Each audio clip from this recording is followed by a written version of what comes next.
नमस्कार दोस्तों, कैसे हैं आप लोग। बिहार में जो जातीय जनगणना आई है उसके बाद से यह माना जा रहा है कि यह जो सर्वेक्षण आया है और यह जो जातीय जनगणना आई है इससे मालूम पड़ रहा है कि इसकी गूंज जो है अब पूरे देश में सुनाई दे रही है। भाजपा विरोधी दलों को, मतलब जो बीजेपी के एंटी पार्टी है, उनको लग रहा है कि यह उनके लिए अबोग माने ऐसा मंत्र मिल गया है कि लगता है जैसे उनके अंदर उनके पास ब्रह्मास्त्र हासिल हो गया।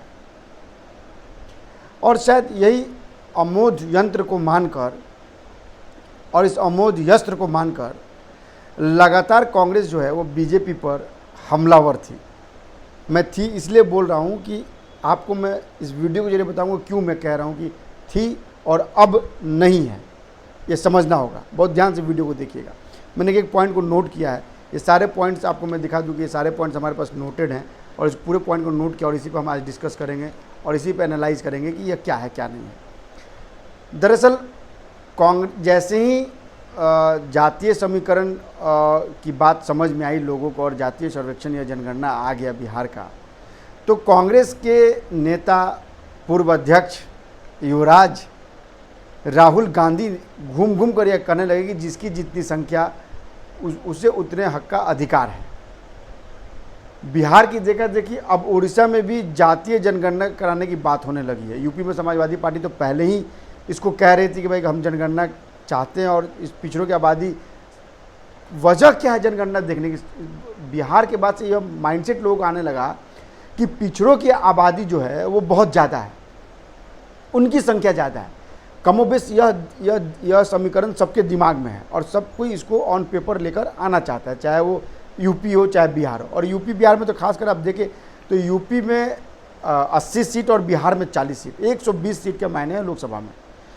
इसलिए यहाँ पर जातीय समीकरण के बहुत मायने, और उड़ीसा भी पड़ोसी राज्य इसलिए वहाँ भी बहुत मायने रखता है। अब क्या हुआ कि इसी कमोबेश की स्थिति में इन लोगों ने समझा कि भाई ये अपना हथियार है। लेकिन इन सब के बीच प्रधानमंत्री नरेंद्र मोदी, अब बीजेपी ने इसका बड़ा काट खोज लिया।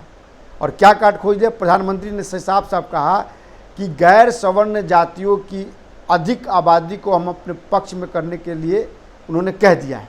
उन्होंने कहा कि हमारे लिए जातियाँ महत्वपूर्ण नहीं है, बल्कि गरीबी मिटाना हमारा जरूरी है। और देश में अब भी गरीबों की सर्वाधिक आबादी है। कोरोना काल में नरेंद्र मोदी पहले ही बता चुके हैं, इस डेटा को ध्यान में रखिएगा, कि 80 करोड़ गरीब जनता को उन्होंने मुफ्त अनाज दिया था। इस समय भारत की जनसंख्या जो है 138 करोड़ है और 80 करोड़ जनता को मुफ्त अनाज योजना का फ़ायदा मिला था।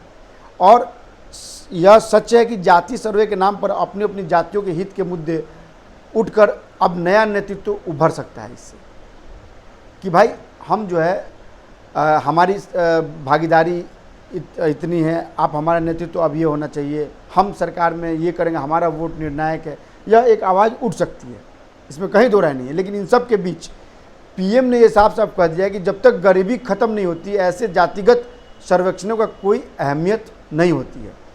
इस बयान के बाद से अगर आप देखिए तो इसको भाजपा जो है, बीजेपी जो है, वो अपना सनातन अभियान को तो उसने अस्त्र बनाया ही है, इसको अस्त्र बना दिया। अब सबसे बड़ी बात क्या है कि लोग ये कह रहे हैं कि अगर सबकी भागीदारी की बात होगी तो हिंदुओं की जनसंख्या तो 80% है, तो उनकी भागीदारी सबसे ज़्यादा हो। वो इसी बहाने बीजेपी जो है इन सबको एकजुट करेगी। यानी पहला ब्रह्मास्त्र उसको मिला सनातन के नाम पर, दूसरा ब्रह्मास्त्र इसको मिल गया गरीबी हटाओ के नाम पर। और गरीबी ना कोई जात देखती है, ना कोई पात देखती है, ना उसका कोई धर्म होता है, ना उसका कोई ईमान होता है। अब क्या है कि बिहार में अगर 80% अधिक हिंदू हैं तो इन्हें सनातन के नाम पर एकजुट किया जा सकता है, समझिएगा मेरी बात को। और किसी भी जाति उपजाति के हिंदू को विपक्षी पार्टियों सनातन पर खतरे की बात बताकर अपने पाले में करने की कोशिश भाजपा लगातार करेगी और कर रही है। जाति सर्वे को राजनीतिक दल जितना तूल दे रहे हैं उतना आम आदमी को उसको कोई मतलब नहीं है। आम आदमी अपनी रोज़मर्रा की ज़िंदगी चाहिए, उसको अपनी सुविधा चाहिए, उसको ये चाहिए कि हमको बेहतर शिक्षा कौन दे सकता है, हमारे लिए बेहतर लॉ एंड ऑर्डर कौन दे सकता है, यह उनके लिए बहुत मायने रखता है। मैंने आपको पिछले वीडियो में बताया था और इस वीडियो में बता रहा हूँ, जब उत्तर प्रदेश के विधानसभा चुनाव को मैं कवर कर रहा था और 75 जिलों में जब मैं घूम रहा था तो वहाँ सबसे बड़ा मुद्दा लॉ एंड ऑर्डर का था।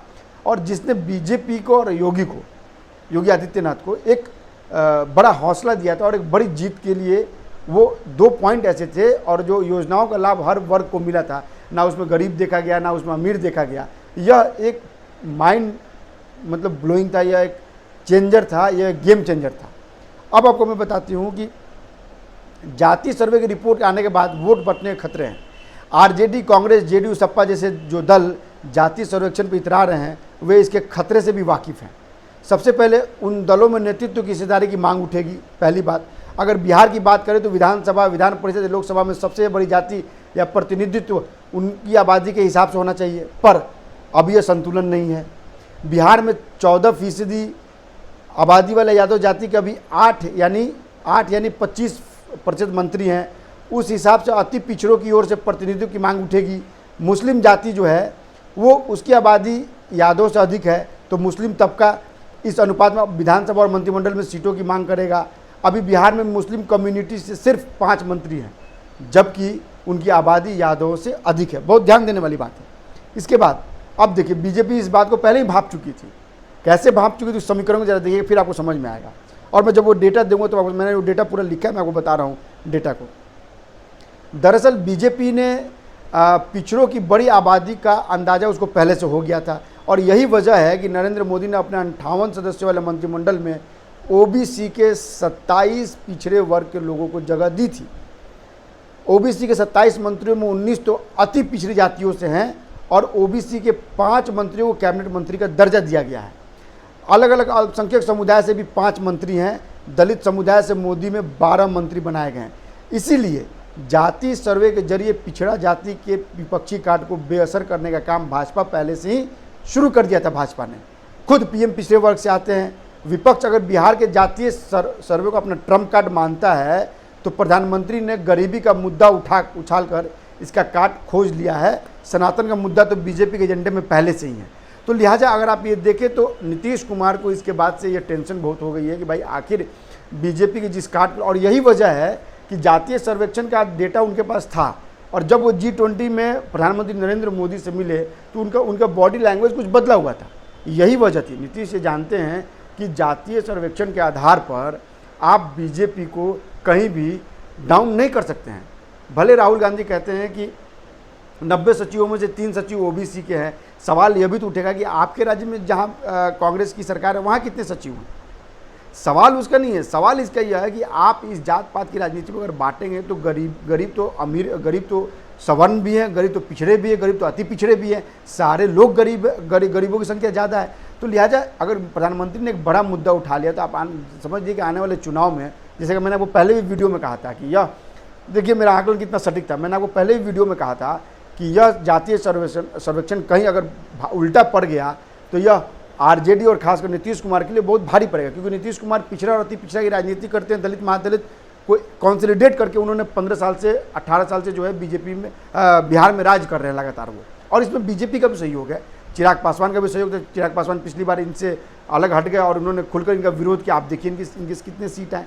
तो लिहाजा नीतीश इस बात को लेकर बेहद टेंशन में। जातीय सर्वेक्षण जो है उनके लिए बहुत फ़ायदेमंद साबित होने वाला नहीं है। लालू यादव जानते हैं कि मुस्लिम और यादव जो है वो कॉन्सोलिडेटेड मुस्लिम जो है एंटी बीजेपी मैक्सिमम है, वो बीजेपी को वोट नहीं देंगे। इसलिए लालू के सेहत में कोई बड़ा फर्क नहीं पड़ता है। लेकिन फ़र्क कहाँ पड़ता है, नीतीश कुमार के सेहत में बड़ा फ़र्क पड़ता है, और नीतीश कुमार को इस बात को समझना होगा और वो जानते भी हैं।